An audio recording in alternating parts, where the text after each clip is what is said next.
આપણે બધા જોરદાર તાલીથી અભિવાદન કરશું. બોલો રામદેવજી મહારાજ કી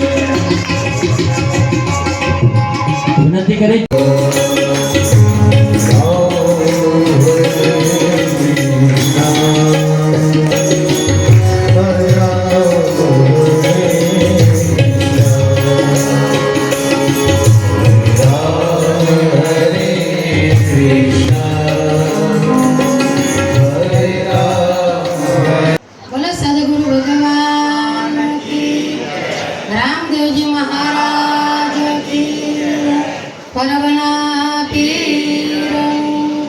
चैतन्य हनुमान जी महाराज की, रामचंद्र भगवान की।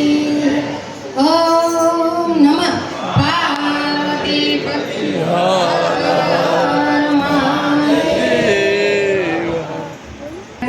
भेट द्वारका जाओ तो તમે હોડકામાં બેસો તો તમને એમ ખબર છે કે હોડકાવાળો આપણે આમે ઉતારી દેશે એટલે આપણો વિશ્વાસ બેસી ગયો. હે વિશ્વાસ બેઠો ન બેઠો નકરી એમ થાય કે આ સમુદ્રમાં ડૂબાડી દે તો આપણે હોડકામ ના બેસી શકીએ. એમ સંતો આપણે નાવડી પાર ઉતારવા માટે આપણે કથા દ્વારા જ્ઞાન આપે, સત્સંગ દ્વારા જ્ઞાન આપે.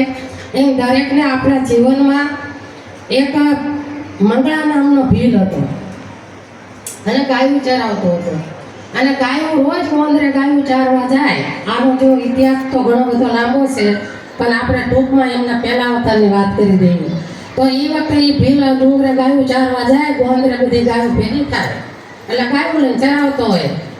અને એક દિવસે ડુંગરેથી એક ગાય ઉતરીને આવે છે અને આ એ ગાયને આ ચરાવશે પણ એ ગાયને સોનાની ઝાંઝર હતી, સોનાની ઓલી સિંગડી હતી અને સિંગડાની અંદર સોનાના કવર પહેરાયેલા હતા.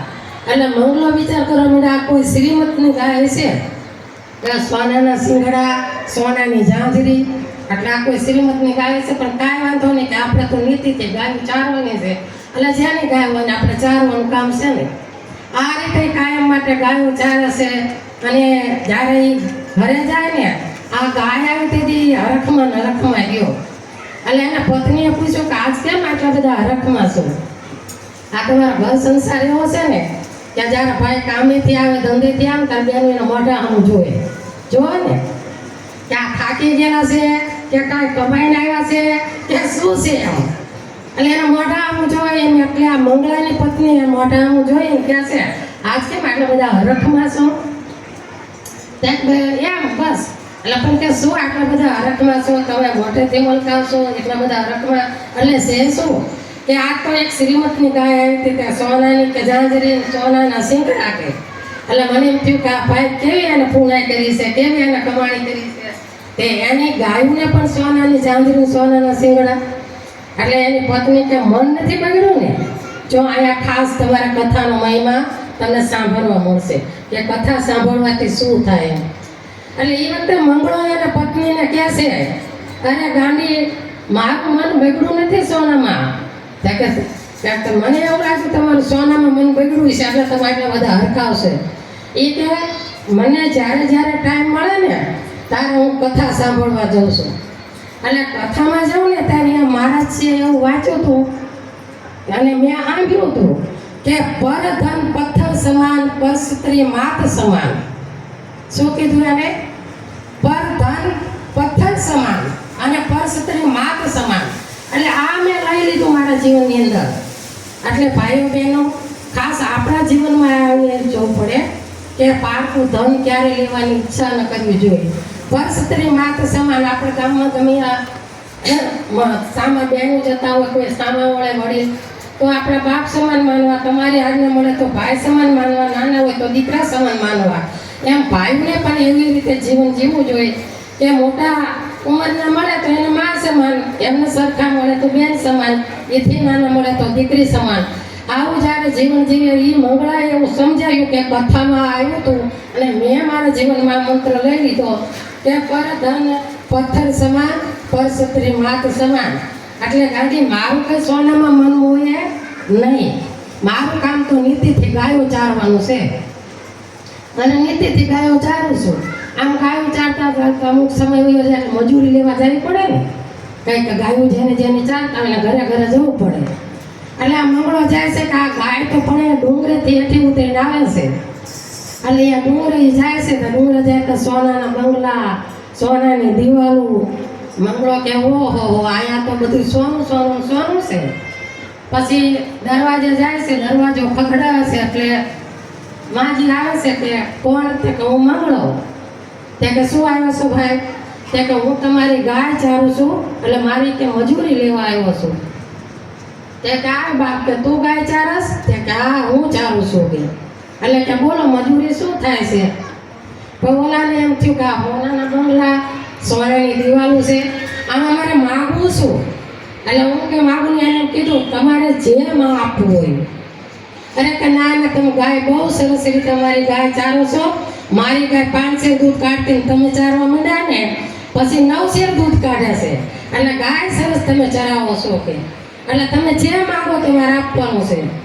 મંગળો કે ના હું માગું નહીં, તમે જે આપો એ. પણ મનમાં એવો વિચાર આવે કે કાંઈ વાંધો નહીં, સોનાની દિવાલ છે, સોનાના બંગલા છે, કચરું આપશે ને તો અંદર સોનું આવશે. આવા એના મનમાં વિચાર આવ્યો કે કદાચ કચરું આપશે તો અંદર સોનું આવશે, તો આપણા ભાગનું પડી જશે. એટલે ઘણી રકઝક કરી પણ માએ કીધું કે કાંઈક તો માગ કે ના હું નહીં કાંઈ માગું, તમે જે આપો એ લઈને ગયો જઈશ.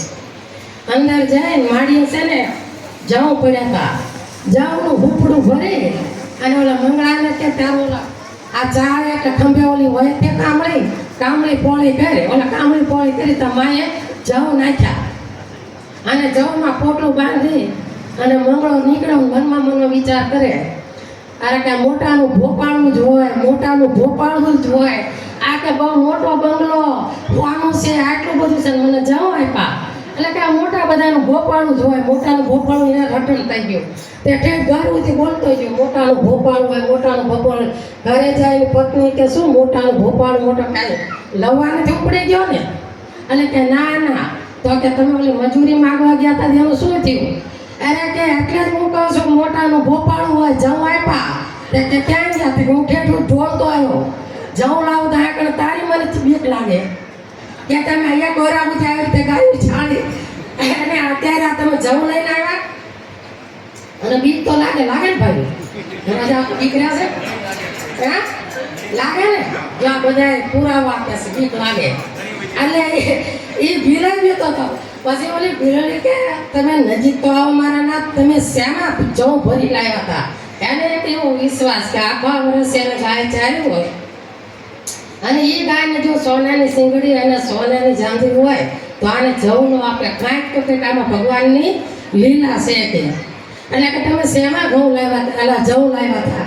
એટલે એને ઓલી પામડી દેખાડી જે ખંભે રાખતો તો એ નાખી, એ આમાં લાવ્યો તો ઢોકતો આવ્યો. પછી ઓલી પોળી કરીને તો એમાં 2 જવ ચોટેલા, કાપડ હારે અમુક જવ ચોટી જાય ને, એટલે 2 જવ ચોટી ગયેલા હતા. એની પત્નીએ જોયું તો એ મોતી હતા 1.25 લાખના. 2 મોતી 1.25 લાખના હતા. એ વખતે મંગળાને કહેશે નાથ આ તમે છે ને જોતા નથી, રસ્તામાં ઢોળતા આવ્યા, આ જવ નથી સોનાના મોતી છે 1.25 લાખના. પણ મંગળો કે મારી આંખ ધોખો ખાય ને કે હું તો વગડામાં રખડતો માણસ અને આટલું બધું જંગલમાં રખડતો ને મારી આંખ ધોખો ન ખાય, નક્કી કાંઈક છે કે. એટલે કે આ 1.25 લાખના 2 મોતી છે, આની કિંમત તમે કરાવો તો આને 1.25 લાખનું મૂળ થાય. એવા સાચા મોતી સોનાના છે કે. એટલે એ વખતે મંગળાને એમ થયું કોઈ ભગવાનની લીલા છે, કાંઈક છે. આપણે તરત જ છે ને એની પત્નીએ કે તું હાલ માર્યા રે. અને એ પાવડી લઈ અને લીલા અને એની પત્ની 2 ડુંગરે ચડે છે.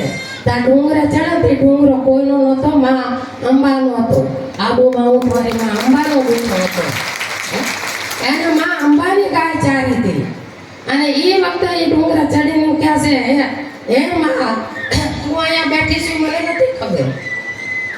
મેં તો ગાવલડી ચાળી એક શ્રીમત જાણી કે આ કોઈ શ્રીમતની ગાય છે, એટલે શ્રીમત જાણીને મેં ગાય ચારી છે.